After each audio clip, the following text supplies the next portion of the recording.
Assalamualaikum warahmatullahi wabarakatuh.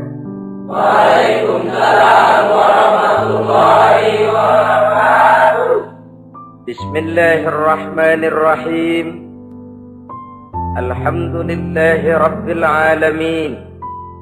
Wassalatu wassalamu ala ashrafil anbiya'i wal mursalin, imamil muttaqin, سيد الغر المحجلين، سيدنا ومولانا محمد وعلى آله وأصحابه المجاهدين الطاهرين. أما بعد. Saudara-saudara kaum muslimin rahimakumullah, dalam kehidupan ini pada satu sisi memang kita harus melaksanakan berbagai kegiatan amal ibadah, tetapi pada sisi lain kita juga harus menjaga jangan sampai amal ibadah yang sudah kita kerjakan itu dihancurkan oleh sikap kita sendiri. Bahwa kita sudah sholat, alhamdulillah.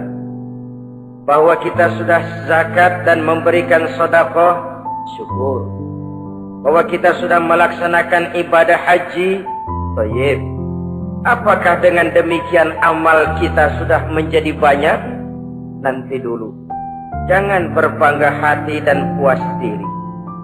Pada kesempatan yang berbahagia ini, saya ingin menyampaikan satu hadis yang diriwayatkan oleh Imam Ad-Dailami, di mana Rasulullah sallallahu alaihi wasallam pernah bersabda, "Sittatu asya'in tuhbitul a'mal." Ada 6 perkara yang bisa menghancurkan amal yang sudah kita kerjakan. Salat yang sudah kita kerjakan itu, zakat yang sudah kita bayarkan itu, haji yang sudah kita tunaikan itu, bisa dihancurkan oleh 6 perkara ini. Nanti di akhirat, pada saat setiap orang menunggu pahala dari ganjaran amal yang ia kerjakan di dunia ini, kita menanti dan menanti, ya Rabb, mana amal kebaikan saya? Mana pahala kebajikan yang saya lakukan? Hasilnya tidak ada. Amal yang kita kerjakan dihancurkan oleh sifat-sifat yang akan kita kemukakan pada pertemuan kali ini. Yang pertama yang bisa menghancurkan amal adalah al-istighalu bi'uyubil khalqi. Orang yang terlalu sibuk mencari-cari aib dan kekurangan pada diri orang lain. Habis waktunya hanya untuk mengorek-ngorek celah orang, sementara ia lupa pada aib dan celah dirinya sendiri. Sifat seperti ini menghancurkan amal yang sudah kita kerjakan. Sedangkan baginda Nabi mengajarkan, tuba liman syaghalahu aibuhu an uyubin nas. Beruntunglah orang yang kekurangan pada dirinya menyebabkan dia sibuk sampai ia tidak sempat mencari-cari aib dan kekurangan pada diri orang lain. Saudara-saudara kaum muslimin rahimakumullah, sibuk mencari aib orang tentu bukan dengan tujuan positif. Latar belakangnya kadang-kadang karena jealous, karena hasud, kecemburuan sosial. Sore, pagi, siang, malam kita korek-korek kesalahan orang dengan target hancur martabatnya, jatuh kehormatan dirinya, hilang nama baiknya, dilupakan dan terisolir dari tengah-tengah masyarakat. Perbuatan yang demikian sungguh terlalu amat sangat kejam. Salat kita, puasa kita, haji kita bisa dihancurkan jikalau kita terlalu sibuk mencari-cari aib orang lain. Muslim dengan muslim itu bersaudara. Kalau kita menganggap muslim yang lain adalah saudara kita, maka aibnya adalah aib kita, kekurangannya juga adalah kekurangan kita. Pada saat kita melihat pada dirinya terdapat kekurangan, tugas kitalah menutupi. Ini yang dijamin oleh Nabi, man satara musliman satarahullahu fid dunya wal akhirah. Siapa yang menutupi aib dan celah orang-orang beriman, Allah akan menutupi aib dan celaknya di hari akhirat nanti. Zaman sekarang, zaman gosip. Zaman sekarang, zaman isu. Sehingga hal yang 1 meter pun dapat jadi 5 meter. Yang 5 meter dapat saja menjadi 10 meter. Kita sibuk membumbui hal-hal yang kita tidak tahu duduk perkara yang sebenarnya. Bahkan lebih celaka, kadang-kadang kita malah sok tahu. Memberikan vonis dari sudut pandang kita sendiri. Adalah tidak bijaksana jika kita mengukur baju orang lain dengan badan sendiri. Baju orang lain kita ukur pakai badan kita, tentu saja enggak pas. Begitulah, terlalu sibuk mencari-cari aib orang lain, menghancurkan amal ibadah yang sudah kita kerjakan. Na'udzubillah, summa na'udzubillah. Kadang-kadang hadir majelis taklim di pengajian, ngaji setengah jam, ngomongin orang 2 jam setengah. Tekor, defisit, belum bergeser dari majelis taklim. Ini kan penyakit rohani, di mana kedudukan kita antara sesama muslim bagaikan satu tubuh. Kalau yang satu sakit, yang lain ikut merasakan sakit. Yang satu terhina, yang lain ikut merasakan terhina. Jadi pada saat kita melihat aib orang lain, kita ceritakan di mana-mana, kita bongkar di mana-mana, tentu satu hal yang jelas, kita tidak senang kepada orang itu. Kita tidak senang kepada orang itu. Dan kalau sudah tidak senang, maka fungsi persaudaraan bisa berubah menjadi permusuhan. Oleh sebab itu, kalau ada 2 orang berselisih, boleh kita bohong untuk mendamaikan 2 orang tadi. Misalnya si A sama si B berantem nih, jengkel, marah-marahan. Saudara datang ke rumah si A. A, saya dengar kamu lagi marahan sama B. Iya, itu si B kurang ajar, bangsat, wajingan, tengik. Pokoknya kalau ketemu, awas.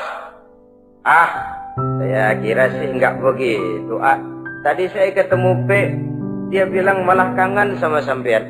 Dia pengen ketemu, ingat masa lalu zaman sebantal berdua, sebatang rokok berdua. Dia kangen pengen ketemu. Padahal si B nggak ngomong apa-apa sama saya. Saya olah sedemikian rupa sampai si A tenang. A tenang, saya datang ke rumah B. B, katanya kamu lagi marahan sama si A. Iya tuh A, kunyuk monyet. Udahlah, pokoknya kalau ketemu dia saya hantam habis. Ah, barusan saya ketemu si A, dia bilang pengen ketemu ente. Pengen ngobrol kayak dulu, mengembalikan keharmonisan yang hilang, mengembalikan kehangatan persaudaraan yang lenyap. Si A tenang, si B adem. Kenapa? Karena bohong saya. Kesana saya ademin, kesini saya ademin. Jenis bohong seperti ini berpahala. Kenapa? Tujuannya mendamaikan orang yang sedang berselisih. Tapi kan orang bermental seperti ini jarang. Yang banyak kan tukang kompor sekarang. Taruh angetin sini, angetin, murub deh. Datang sama A, lu marahan sama B. Iya, gue kesel banget sama B. Emang? Wow. Diemang-emangin. Oh, udah dah, pokoknya gue mah kalau jadi elu takut sama si B, gue buka celana, gue pakai rok deh. Si A panas. A panas, datang ke rumah B. Komporin lagi.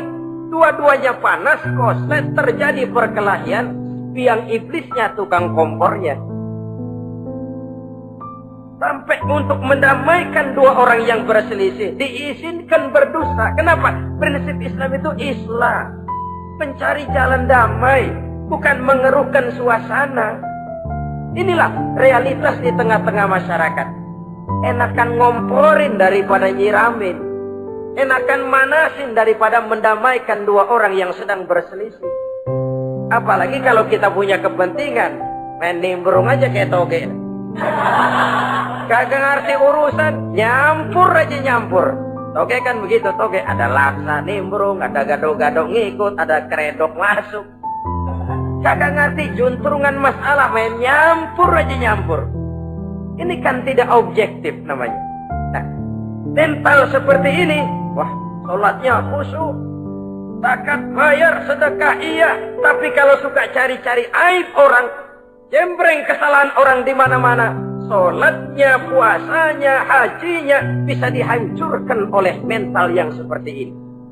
Jangan bangga-bangga, sholat saya sudah banyak, puasa saya hebat, mantap, haji saya tiap tahun mondar-mandir ke Mekah. Tapi kalau mental seperti ini masih ada, waspadalah. Amal yang kita kerjakan bisa hancur oleh mental, sikap mental kita sendiri. Ini yang pertama. Yang bisa menghancurkan amal, terlalu sibuk mencari-cari aib orang lain. Satu. Yang kedua, saudara-saudara, wa qaswatul qalbi. Orang yang hatinya keras, tidak mempan diberikan nasihat. Baik nasihat yang datang dari luar dirinya, ataupun nasihat yang datang dari dalam dirinya. Hatinya keras. Dikasih muka tembok, kulit badak, kuping kebo. Makhluk apa namanya itu? Wallahu a'lam. Rai gedek. Pantas ya kalau kita lihat sejarah, Islam itu turun di semenanjung Arabia sebagai tes case. Masyarakat Arab 14 abad yang lalu dikenal keras, kasar, brutal, primitif dari berbagai aspek kehidupan. Standar kalau di tengah masyarakat yang begitu keras Islam berhasil, masyarakat lain lebih mudah masuk.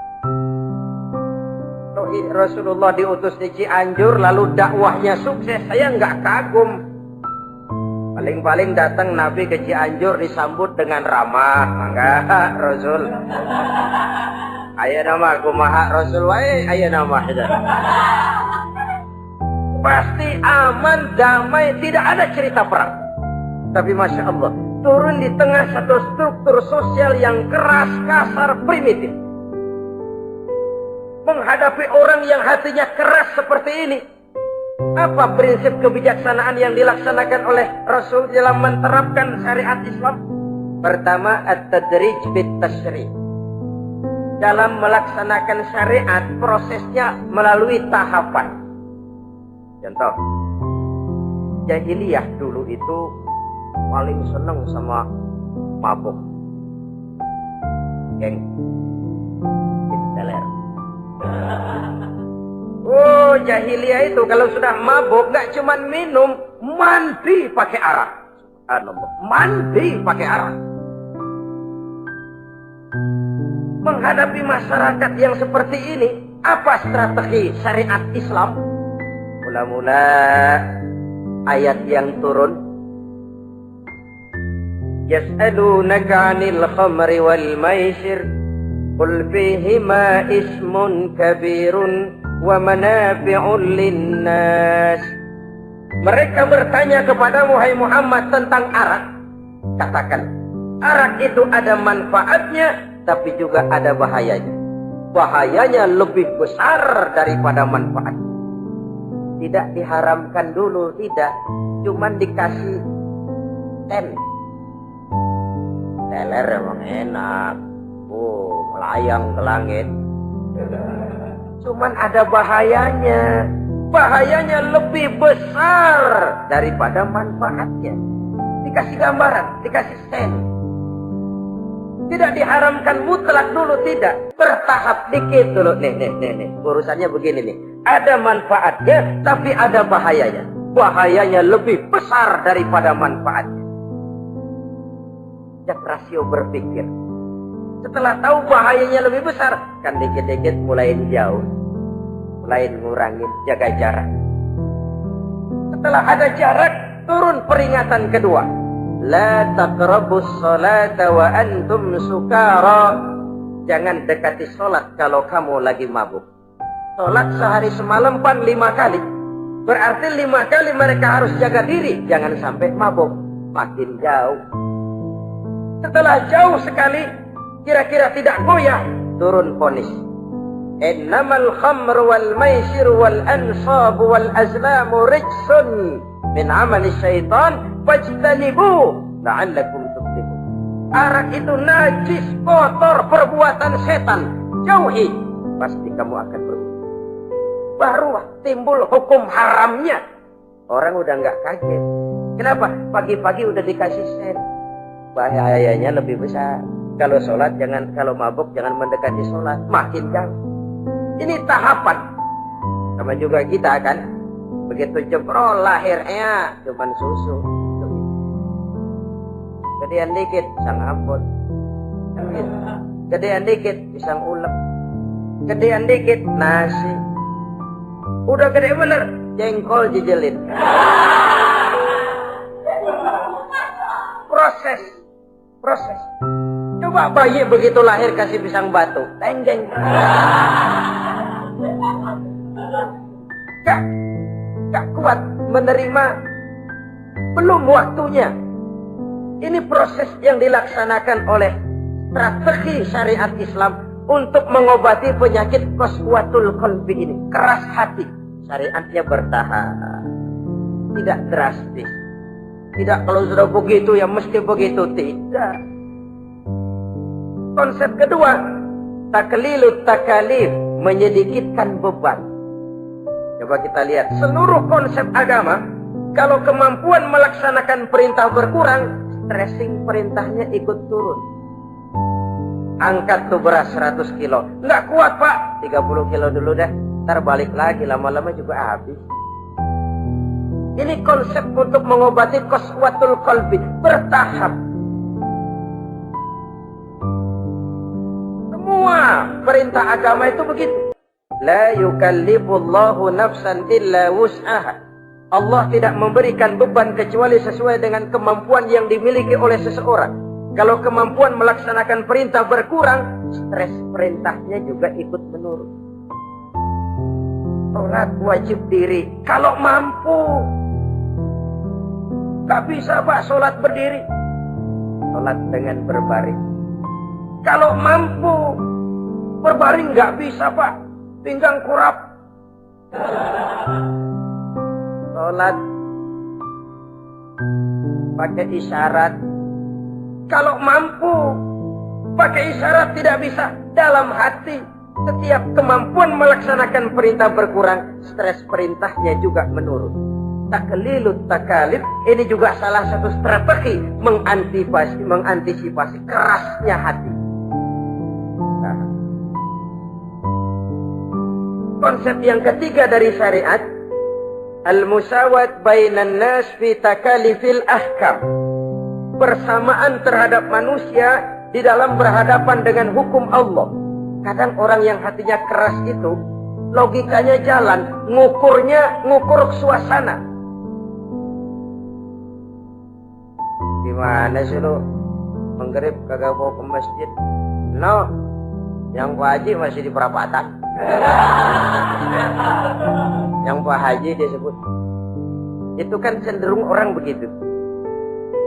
Kalau dia nyolong ayam, dia tunjuk orang yang nyolong kambing.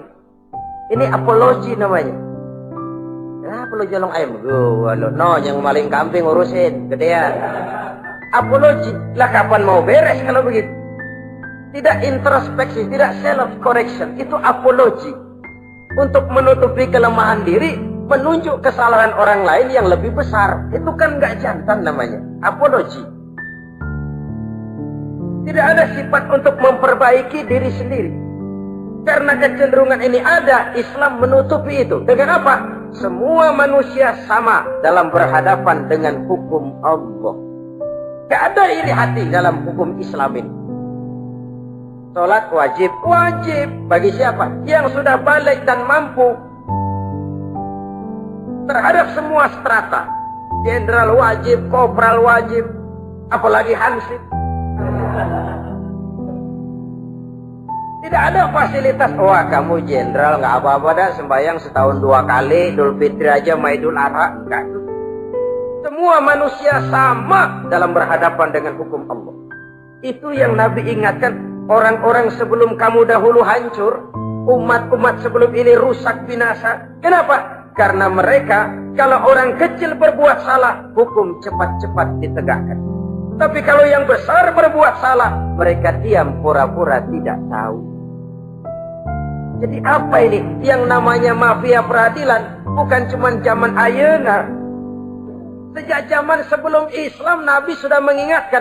Mereka dahulu hancur. Kenapa? Kalau orang kecil berbuat salah, hukum buru-buru ditegakkan. Ramai-ramai dikeroyokin. Giliran yang gede berbuat salah, diam pura-pura enggak. Hukum pakai pandang bulu. Saudara-saudara kaum muslimin rahimakumullah. Oleh karena itu orang yang keras hati itu bisa merusak amalnya sendiri. Enggak mempan nasihat, raih gede, muka-muka cuek. Baik nasihat yang dari luar maupun nasihat yang dari dalam enggak mempan. Kan dalam hidup ini ada nasihat dari luar, dari orang lain, bisa dari fenomena kehidupan. Ini juga nasihat. Oh, dia itu kaya tapi pelit. Hatinya begitu ya. Katanya menteleng. Itu kan nasihat. Itu kan nasihat. Oh, dia waktu berkuasa tapi zalim, matinya begitu. Oh, dia.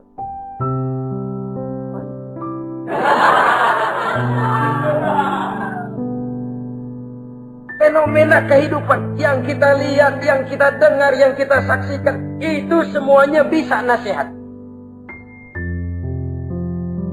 Unzuru kaifa kana akibatul mukadzibin. Lihat kehidupan ini. Dunia ini kan sebuah sekolahan besar. Semua yang kita lihat, kita saksikan, kita pelajari bisa jadi contoh buat kita. Orang yang bijak yang bisa mengambil hikmah dari manapun datangnya. Baik dari yang baik maupun ya dari yang tidak baik.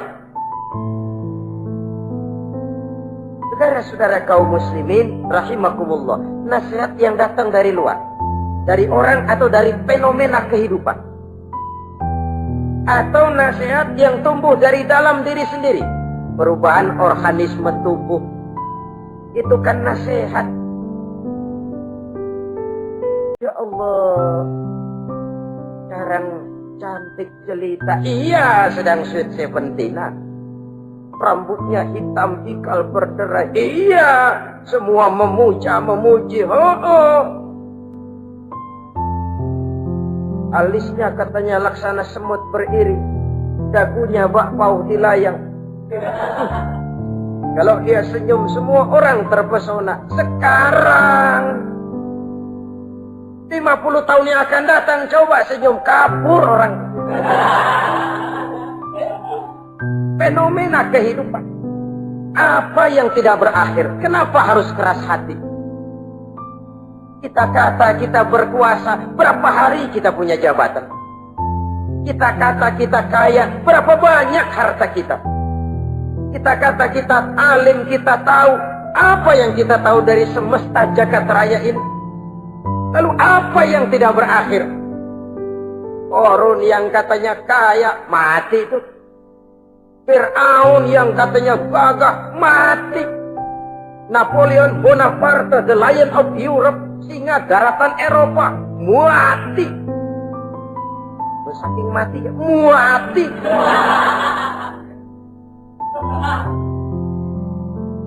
Kenapa harus keras hati? Kenapa tidak melihat perubahan fenomena alam sekitar ini? Apa yang tidak berakhir? Apa yang tidak selesai? Lalu apa yang mau kita sombongkan? Kenapa kita harus keras hati? Tidak pantas dalam hadis qudsi Allah menyatakan al-kibriya'u libasi. Sombong itu pakaianku. Manusia enggak pantas pakai pakaianku, kegedean. Pakaian Allah mau dipakai. Kalau Allah sombong, udah pantas aja udah. Kenapa? Kagak ada Tuhan lain selain Dia. Udah pantas dia nyombong. Kita nyombong apaan? Oleh sebab itu, beruntung orang kalau diberikan hati yang lembut, mudah menerima kebenaran, peka terhadap kesulitan orang lain, ringan tangan memberikan pertolongan buat mereka yang memang memerlukan. Dan gak semua orang dikasih begitu. Gak semua orang. Nah ini ya, Umar bin Khattab sikapnya keras, tapi hatinya gampang menerima kebenaran. Nah, lain orang kayak begini. Keras sikap boleh keras, tapi hati mudah menerima kebenaran. Wah, kalau Umar kerasnya kan luar biasa, tapi hatinya kok gampang menerima kebenaran. Ini hidayah. Coba lihat waktu berita Rasulullah meninggal dunia, sampaikan oleh para sahabat, Umar jengkel, cabut pedang. Siapa bilang Muhammad mati, saya tabas batang lehernya. Dia nggak siap menghadapi kenyataan. Emosinya yang jalan, bukan rasionya. Keras. Bilang deh, Muhammad meninggal, saya tabas batang lehernya. Untung ada Sayyidina Abu Bakar. Beliau tidak bicara langsung, cuma pidato. Ayyuhan nas, man kana ya'budu Muhammadan fa inna Muhammadan qad mata. Wa man kana ya'budu Allah fa inna Allah hayyun la yamut. Hai manusia, siapa yang menyembah Muhammad, Muhammad sudah meninggal. Tapi siapa yang menyembah Allah, Allah maha hidup dan tidak akan pernah mati buat selama-lamanya. Jadi Umar tersentak. Subhanallah, saya salah. Bagaimanapun Muhammad hanya seorang manusia. Saya cinta dia, saya suka dia, nyawa saya pertaruhkan untuk dia. Tapi dia manusia dan saya tidak menyembah Muhammad. Dia sadar akan kekeliruannya, berlinang air matanya.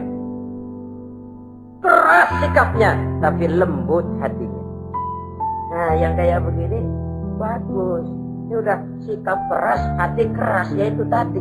Bukan tembok, kulit buadak, kuping kebo. Diapain aja udah nggak mempan aja udah. Susah yang kayak begini. Saudara-saudara, ma'asyiral muslimin rahimakumullah. Jadi yang kedua yang bisa menghancurkan amal kita, orang yang hatinya keras. Wah. Yang ketiga sekarang, yang bisa menghancurkan amal kita itu wa hubbud dunya. Orang yang terlalu cinta kepada dunia. Nih pakai kalimat terlalu ya. Kalau sekadar cinta kepada dunia, why not? Kita cinta anak dan istri, wajar. Kita cinta harta benda, tentu. Kita cinta sanak famili dan seluruh handai tolan, memang. Kita juga cinta kepada bangsa dan tanah air, itu bagian dari iman, persilahkan. Yang tidak boleh itu kalau sudah pakai kalimat terlalu. Terlalu. Sebab kalau sudah terlalu, itu sudah di luar kontrol. Orang lalu menghalalkan segala cara. Terlalu cinta kepada jabatan, akhirnya bergeser. Sholat menghadap Allah. Dengar mau pindah jabatan ke tempat kering, gerasak gerusuk nyari dukun. Ini kan namanya iya kana budu wa dukun nasta'in. Nggak bisa wong itu satu paket. Kalau iya kana budu wa iya kana nasta'in. Kalau hanya kepadamu ya Allah kami menyembah, hanya kepadamu kami minta tolong. Ini paket, jangan dipisah-pisah. Menyembahnya kepada Allah, minta tolongnya kepada yang lain. Sinkret, bercampur. Iya, kalau es campur enak. Tapi kalau agama dicampur dengan yang lain, nggak enak rasanya. Sama juga begini, ada gelas ya. Kalau sepenuhnya diisi bensin, itu ketahuan, bisa diminum motor. Kalau sepenuhnya diisi air putih, jelas bisa diminum orang. Tapi begitu separuh diisi bensin, separuh diisi air putih, kacau dah. Motor minum, mogok. Orang minum, mabok. Dijual juga nggak laku. Kenapa? Sinkret. Maka Allah pesan, wala talbisul haqqa bil batil. Jangan kau campur aduk yang hak dengan yang batil. Saudara-saudara kaum muslimin rahimakumullah. Begitulah terlalu cinta kepada dunia sering menyebabkan orang out of control. Bergeser dari garis yang telah ditentukan oleh Allah. Apalagi di zaman sekarang ini. Persaingan hidup makin tajam. Tensi ekonomi semakin tinggi. Gaya hidup semakin konsumtif. Sementara lapangan kerja semakin sulit. Orang kadang kehilangan harga diri untuk mencapai sesuatu yang bernama dunia, lalu menghalalkan segala cara. Sebab itu jangan korbankan keabadian akhirat dengan kesenangan dunia yang cuma sebentar ini. Jangan sia-siakan keabadian akhirat dengan kesenangan dunia yang kadang fata morgana ini. Cintailah dunia, tapi sekadarnya saja, sebagai ladang untuk menanam bagi kepentingan di akhirat nanti. Terlalu cinta kepada dunia bisa menghancurkan amal yang sudah kita kerjakan. Ini yang ketiga.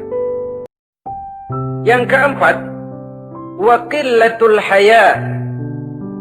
Orang yang sedikit rasa malunya. Rasa malu merupakan bagian daripada nilai-nilai keimanan. Apabila rasa malu berkurang, artinya nilai iman juga ikut menurun. Kita melihat sekarang ini banyak orang pakai pepatah Arab dalam hidup ini. Qul ala zamzam fatu'rab, kata orang Arab. Kalau kepengen terkenal, kencingi sumur Zamzam. Itu bakal ngetop ke seluruh dunia. Sumur Zamzam dikencingin. Itu akan terkenal ke seluruh dunia. Terkenal apanya? Terkenal gilanya. Jadi apa maksud pepatah ini? Kalau pengen cepat terkenal, bikin yang aneh-aneh. Yang orang lain gak kerjain, kerjain. Yang orang lain gak pakai, pakai. Nanti kan aneh, dilihat orang. Kalau dilihat orang kan cepat ngetop. Pantas apa tidak nomor 18. Yang penting terkenal aja dulu dah. Artinya apa? Rasa malu dikuburin. Rasa malu disingkirin.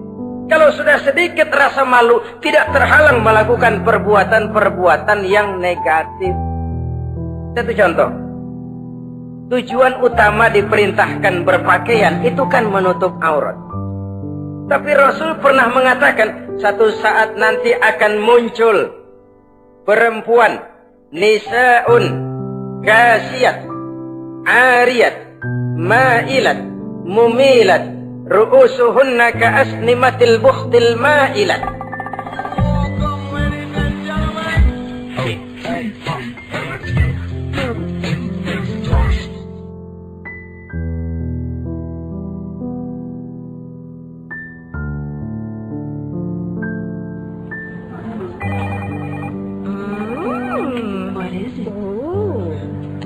Chocolate product by the Integral CJ's Management. What chocolate?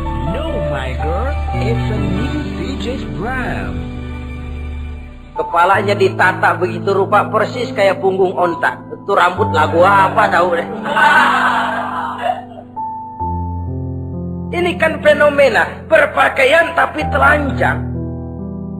Kenapa? Yang dikejar mode, yang dikejar merek. Kiblatnya Paris, London, Roma. Imamnya siapa? Pierre Cardin, Christian Dior, Escada, Etienne Egner. Merek yang dikejar, mode yang dikejar, aurat pontang-panting. Ditambah oleh tayangan-tayangan berbagai iklan yang merangsang anak-anak kita untuk hidup konsumtif. Yo, iyo yo. Cocok dia jemuran yo. Terangsang dia untuk konsumtif. Dihadapkan kepada kenyataan. Suasana ekonomi nggak menunjang. Orang tua lemah ekonominya. Dia lihat sekelilingnya, ternyata yang lain juga begitu. Banyak teman senasib, kumpul. Disingkirkan rasa malu. Akhirnya tukang bajai ditodong. Qillatul haya, sedikit rasa malu. Kalau sedikit rasa malu, dia tidak terhalang lagi melakukan perbuatan-perbuatan yang negatif. Dan itu berarti menghancurkan amal-amal yang lain. Sebab itu budaya malu ini sangat penting.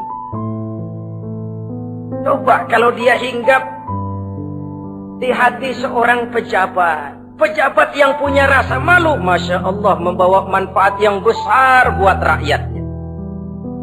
Contoh saja ya, di Jepang itu ada Perdana Menteri Hosokawa, saudara-saudara dengar. Baru 8 bulan jadi Perdana Menteri. Dia dijuluki Mr. Clean, Mr. Bersih. Diisukan terlibat skandal cuma 4-6 miliar rupiah. Itu pun buat kampanye kemenangan partainya. Diisukan begitu rupa, malu Hosokawa. Malu mengundurkan diri. Baru 8 bulan jadi Perdana Menteri. Mundur, malu. Padahal Hosokawa nggak kenal ketuhanan yang Maha Esa. Nggak kenal. Tapi budaya malunya luar biasa. Nah, kalau sudah pejabat nggak punya malu, habis. Kan sekarang umpamanya nih, ada impres desa tertinggal disunatin. Sampai marah betul itu Bapak, para pimpinan negara kita itu. Tidak ada maaf bagi pejabat yang nyunatin identitas. Kenapa? Kan tipis rasa malu. Turun dari atas sunatin, turun ke bawah sunatin, turun ke bawah sunatin lagi, nyampe bawah tetelan doang dikit banget. Kebanyakan tukang sunat, saudara-saudara. Budaya malu yang nipis. Orang kaya kalau punya budaya malu, bawa rahmat bagi lingkungannya. Ulama kalau punya rasa malu, nggak jual ayat menghalalkan yang haram, mengharamkan yang halal. Bagaimana Kiai? Haram karena belum dapat bagian. Begitu dapat jatah, haram dikit dah. Kiamat umat kalau sudah kayak begini.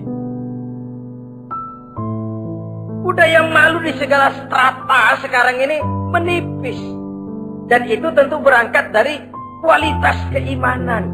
Ini yang perlu dipompa ke permukaan. Dan dilematis memang sering terjadi.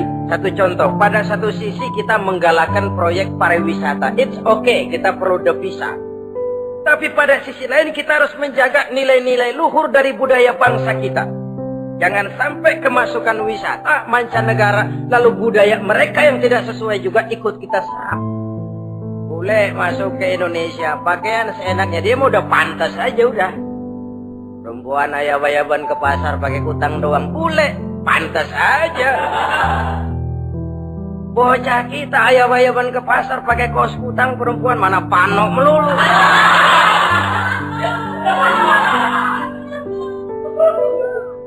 Menipisnya budaya malu. Ada standar bahwa mode hal kedua. Merek apalagi, yang pertama itu menutup aurat dari sisi berpakaian. Kalau anak-anak kita diracuni oleh yang namanya mode, diracuni oleh yang namanya merek, dia akan terbuai hidup dalam alam kepalsuan. Sekarang ini hidung pesek bisa dibikin maju, kulit keriput jadi kencang, operasi plastik. Pada sisi lain pengaruh duit juga luar biasa.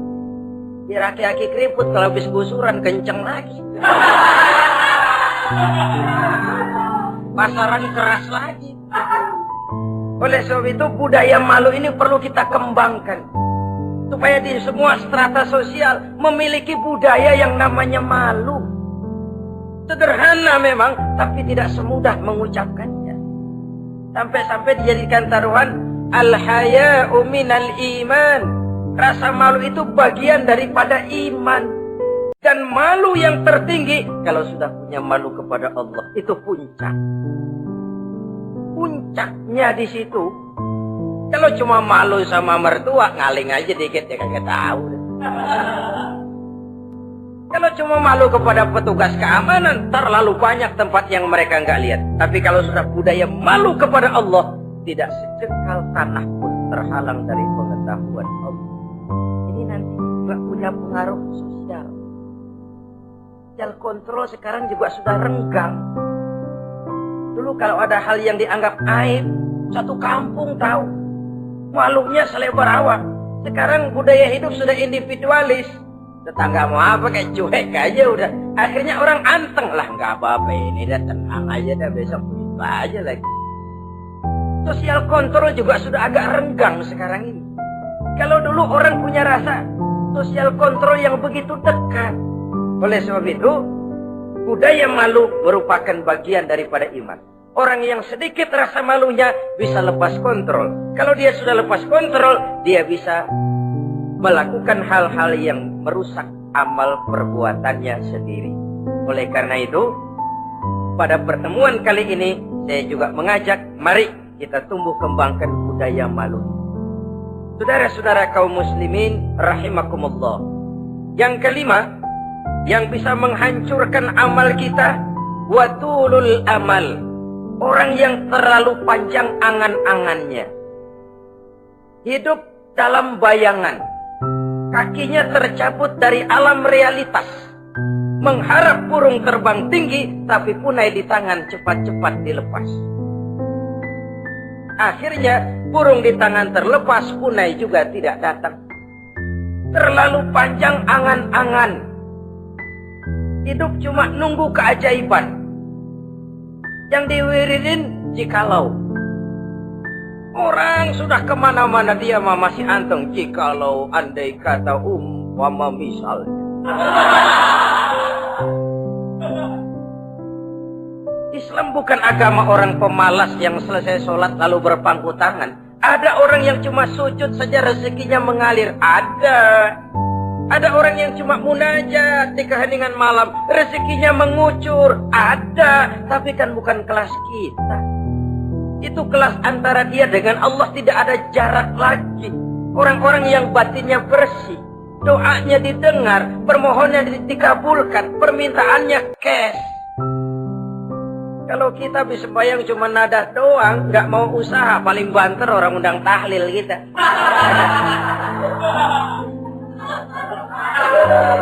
Sebesek campur geretan dulu. Kita ini tahap yang bekerja, berusaha, berdoa, tawakal. Pernah dalam satu sholat Jumat Rasulullah di masjid, ada seorang sahabat Badui datang dari pedalaman mau sholat Jumat, turun dari onta cepat-cepat masuk ke masjid. Ditegur oleh Rasul, ontamu sudah kamu ikat? Belum ya Rasul. Kenapa? Saya tawakal kepada Allah. Marah Rasul. Keluar, ikat ontamu, masuk lagi ke masjid, baru tawakal. Sederhana sekali, tapi inilah gambaran kehidupan. Ikat ontamu baik-baik, baru tawakal. Kalau nggak diikat, udah tawakal terus hilang, tawakalnya salah. Sudah diikat rapi-rapi masih hilang juga, nah tawakalnya benar. Sudah usaha, sudah ikhtiar, toh hilang juga. Gambarannya sederhana, ikat ontamu baik-baik, lalu masuk ke masjid, barulah engkau bertawakal. Jangan onta dibiarin keliaran lalu tawakal, tawakalnya yang salah. Saudara-saudara kaum muslimin rahimakumullah. Islam mengajarkan keseimbangan. Kita wajib berusaha, tapi tidak wajib untuk berhasil. Hasil itu hak prerogatifnya Allah. Berusahalah sebagaimana harusnya di satu sisi, tapi minta tolonglah kepada Allah di sisi lain. Ada keseimbangan. Orang yang terlalu panjang angan-angannya biasanya malas bekerja. Terangsang ngejar kerjaan yang gede, yang kecil kagak dikerjain. Akhirnya yang kecil lewat, yang gede kagak datang. Padahal rezeki itu kan yang penting mudawamahnya ya, rutinnya. Biar banyak tapi begitu sekali datang banyak, begitu stok 10 tahun kagak datang terus. Sengsara juga. Yang penting mudawamah, continue-nya itu. Biarin duit sih banyak, asal rutin aja. Gak apa-apa. Tulul amal, terlalu panjang angan-angan. Hidup di alam bayangan. Terlepas kaki dari akar kenyataan. Hidup ini kan kenyataan, harus dihadapi secara nyata. Islam ini agama yang wajar. Hiduplah secara wajar. Jangan melakukan sesuatu yang memang bukan makom kita di situ. Artinya apa? Kalau memang kita cangkir, lalu minta air seember, kan lebihnya mubazir. Cangkir, minta air diisiin seember. Buat apa lebihnya? Bukan makom kita. Jangan tercabut dari akar kenyataan. Siapa sih kita ini? Jangan ibadah baru ala kadarnya, sikap udah kayak wali. Iyalah kalau wali cuma sujud, permohonannya makbul. Kenapa? Dia dengan Allah itu nggak ada jarak. Kita, lapisan dosa kita yang bikin jarak. Makanya sering dijelaskan ya. Kalau ada hadis, siapa yang baca Bismillahirrahmanirrahim, dia lewat di atas air, beku itu air, dia bisa jalan di atas air. Bismillah saja bisa jalan di air. Tapi kan soalnya kemudian Bismillahnya orang yang bagaimana? Model kita, maaf-maaflah, 1000 kali baca Bismillah, lewat di empang tenggelam kita. Bukan Bismillahnya yang lain. Yang baca mentalnya, pribadinya yang lain. Makom kita belum di situ. Kalau memang makom kita masih harus berusaha. Bahwa nanti Allah berikan rizki lewat jalan yang tidak kita sangka-sangka. Itu sih urusan Allah. Itu sih haknya Allah. Tapi urusan kita harus berusaha sebagaimana harusnya kita berusaha. Ya, emang jodoh dari Tuhan, apanya pakai nyari, ntar juga aja datang cuma nenek-nenek kali.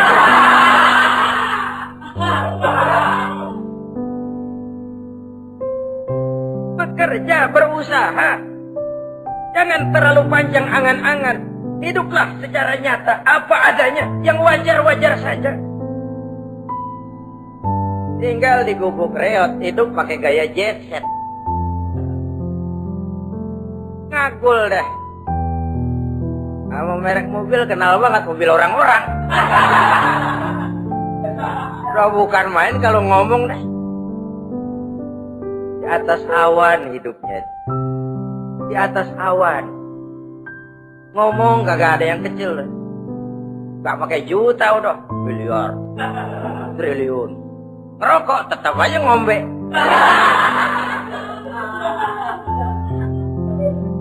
Silahkan mengharap burung terbang tinggi, tapi punai di tangan jangan dilepas.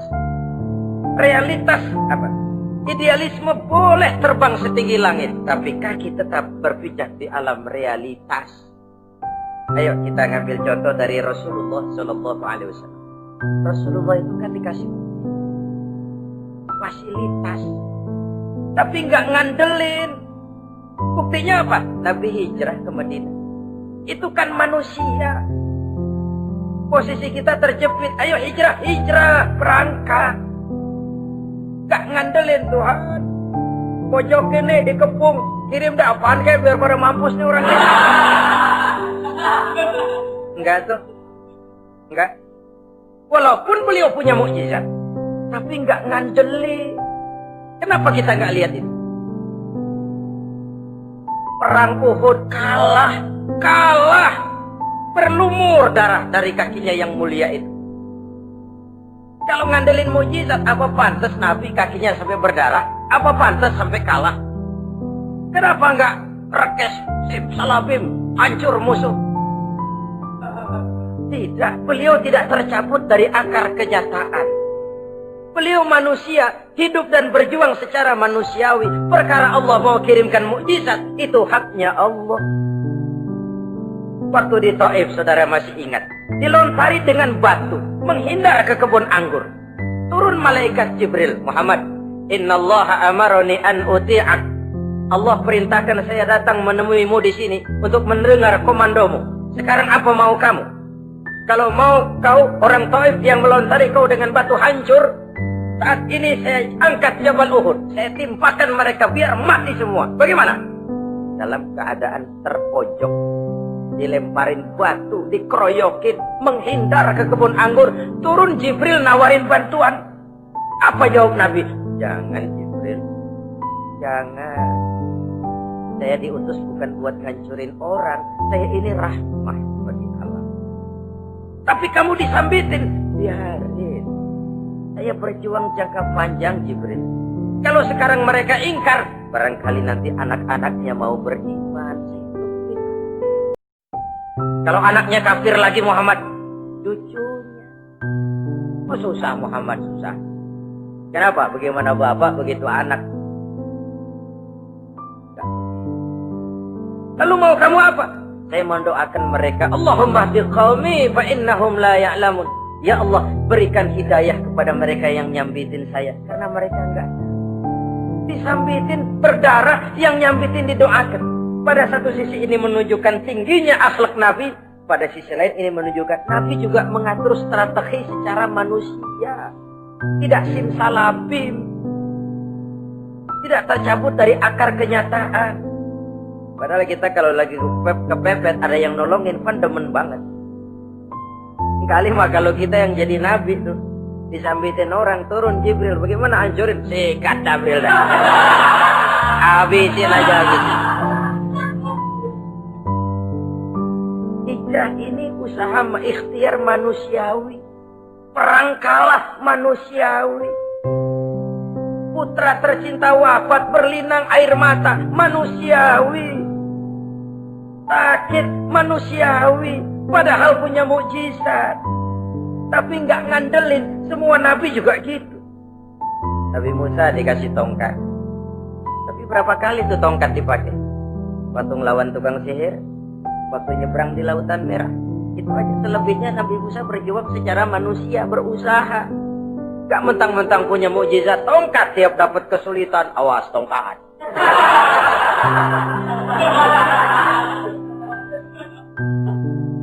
Butuh manusiawi.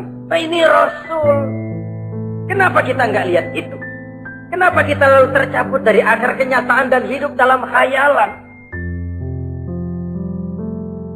Sampai-sampai di satu anekdot yang menyentuh. Sekarang ini akibat tayangan-tayangan televisi begitu rupa, ada seorang bapak ditanya sama anaknya, Pak, Tuhan sama Batman buatan mana sih?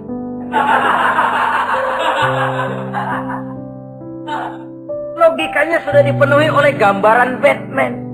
Bahwa Batman itu kuat, gagah, menolong yang lemah. Timbul logika. Kuatan mana buat Tuhan katanya. Pengaruh yang dia lihat itu membentuk opini. Sama juga sekarang, coba lihat ibu-ibu kalau udah Cassandra, itu masakan ditinggal tuh hangus di dapur. Kengit tuh tempe. Saudara-saudara kaum muslimin rahimakumullah. Begitulah yang kelima yang bisa menghancurkan amal kalau orang terlalu panjang angan-angan. Hiduplah secara wajar karena Islam memang agama yang wajar. Jangan melakukan sesuatu yang memang bukan makom kita di sini. Jangan melakukan sesuatu yang memang bukan posisi kita di sini. Kullun ya'mal ala syakilatih. Jangan minta ayam menggonggong. Jangan minta kambing mengeong. Bukan bagiannya. Bukan bidangnya.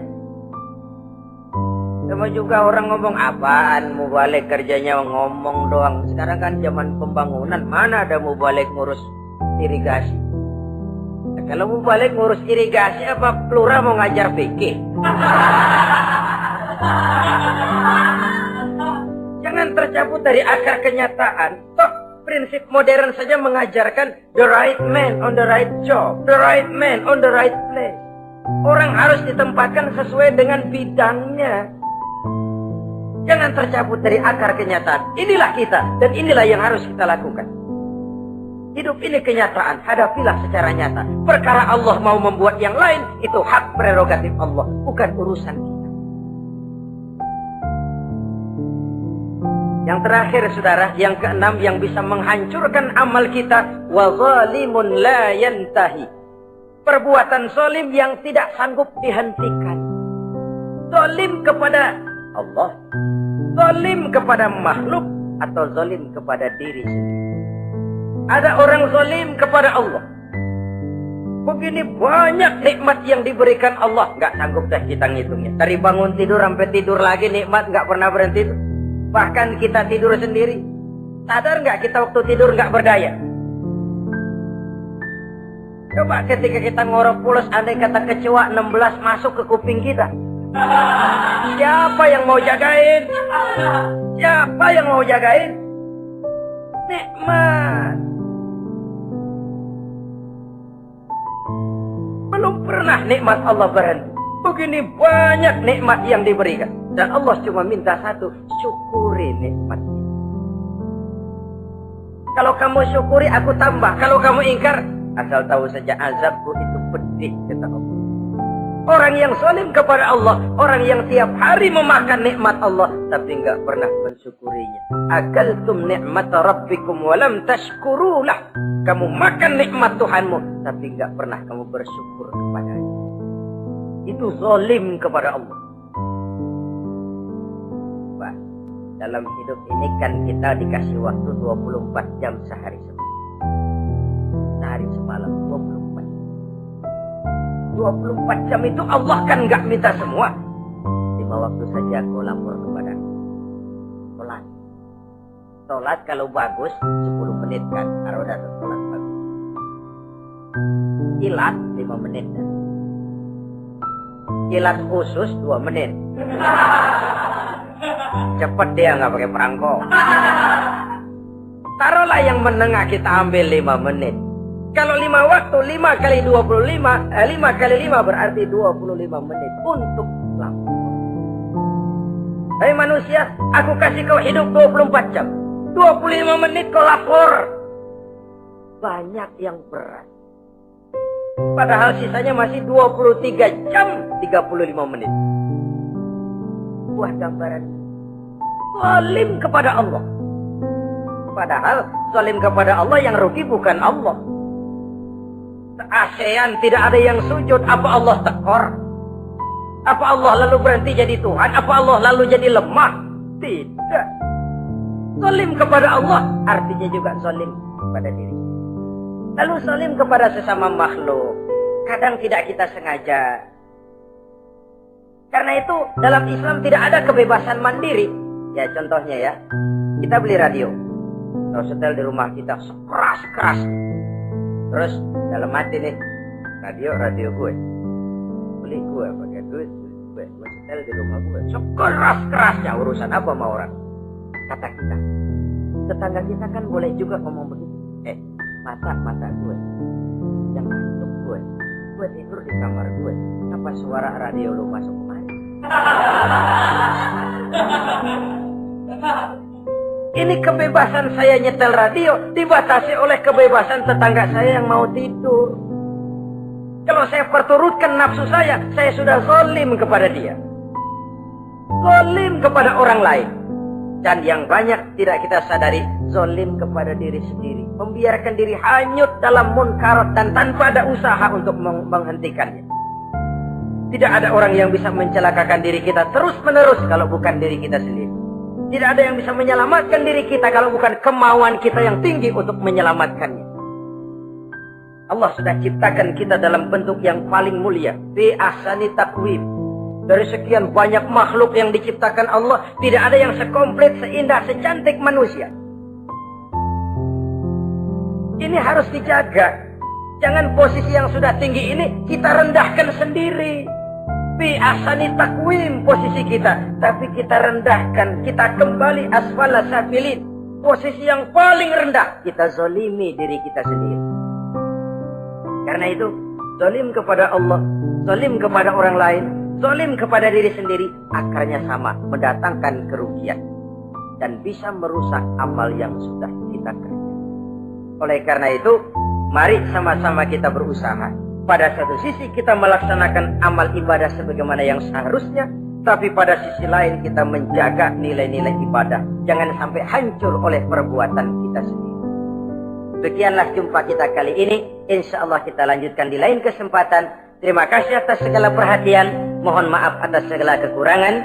Usikum wa nafsi bitaqwallah. Wassalamualaikum warahmatullahi wabarakatuh.